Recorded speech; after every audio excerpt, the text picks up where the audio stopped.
Hello everyone, in this video I'll show you how to withdraw your stake balance into your bank account.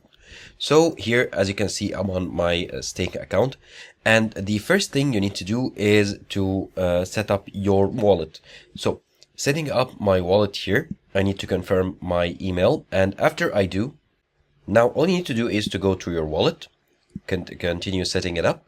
Now, all you need to do is to fill in all your details right here, such as name, country, date of birth, residential address, and any next step, you'll be providing your wallet information as well as entering your bank account number, and this way, once you make earnings in any like currency right here, you can go ahead into your wallet once you've entered your bank account information, and then withdraw your money into your bank account directly from your stake account.